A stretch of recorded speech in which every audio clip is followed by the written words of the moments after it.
తారీఖున జరిగే కౌంటింగ్ ప్రక్రియ మినిట్ టు మినిట్ అప్డేట్ కోసం ఉదయం 8 గంటల నుంచి సాయంత్రం ఫలితాల వరకు మా కేటీవీ తెలుగు ఛానల్ లైవ్ చూడండి. నమస్తే, వెల్కమ్ టు కేటీవీ తెలుగు. నేను వసంత్.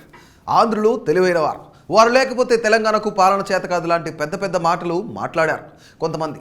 కానీ ఉమ్మడి రాష్ట్ర విభజన జరిగిన 10 ఏళ్ల తర్వాత చూస్తే ఆంధ్రులే తెలివి తక్కువ వారని ఎవరైనా చెబుతారు. 10 ఏళ్లలో తెలంగాణ రాజకీయాలను రాజకీయంగానే చూసి ముందడుగు వేసి ప్రజలు మెరుగైన సౌకర్యాలు కల్పించేందుకు ముందడుగు వేస్తే ఏపీ మాత్రం రాజకీయాలతో రాష్ట్రాన్ని కుంగదీసుకుంది. ఇప్పుడు ఆ రాష్ట్రానికి రాజధాని కూడా లేదు.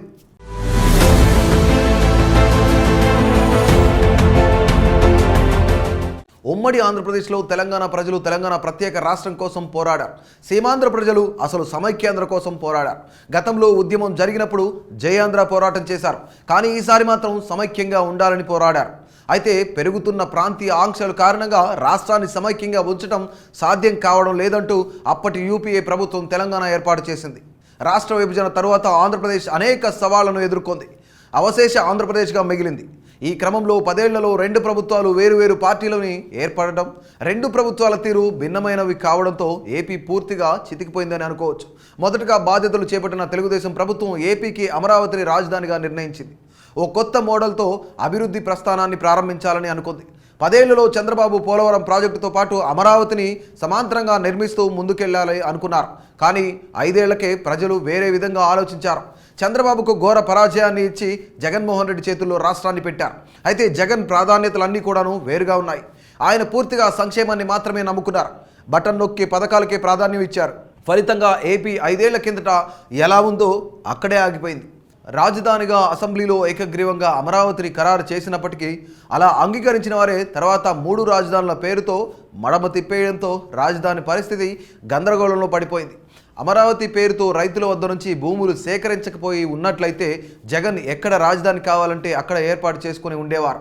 కానీ రాజధాని రైతులతో చేసుకున్న ఒప్పందాలతో ఆయన 3 రాజధానుల విషయంలో ముందడుగు వేయలేకపోయారు. రైతులకు పరిహారం ఇచ్చి తన రాజధానుల కళ నెరవేర్చుకున్న సమస్య ఉండేది కాదు.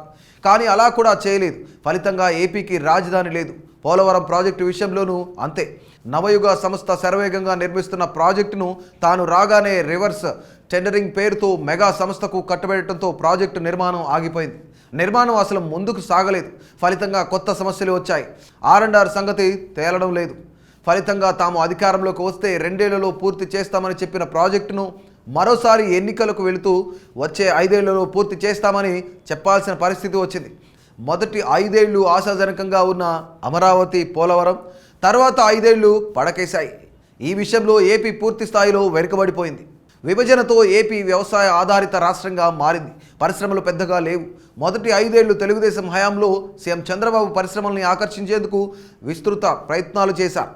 కియా లాంటి అతిపెద్ద విదేశీ పెట్టుబడుల్ని తీసుకొచ్చారు. విశాఖ, విజయవాడ, తిరుపతి లాంటి చోట్లకు భిన్న రంగాల పరిశ్రమలను ఆకర్షించారు. తిరుపతిని ఎలక్ట్రానిక్ హబ్గా మార్చే ప్రయత్నంలో అనేక పరిశ్రమల్ని ఆకర్షించారు. పారిశ్రామికీకరణ ఊపందుకుంటుందన్న దశలో ప్రభుత్వం మారింది. జగన్ నేతృత్వంలోని వైసీపీ ప్రభుత్వం ప్రాధాన్యతలు వేరు కావడంతో పరిశ్రమలు కూడా పెద్దగా రాలేదు.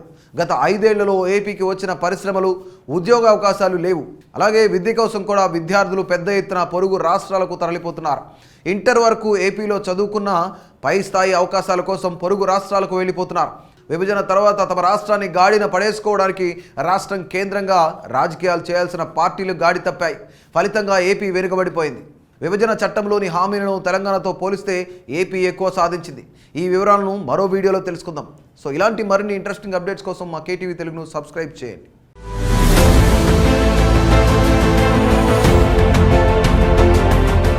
Please subscribe to KTV Telugu. KTV Telugu. KTV Telugu channel.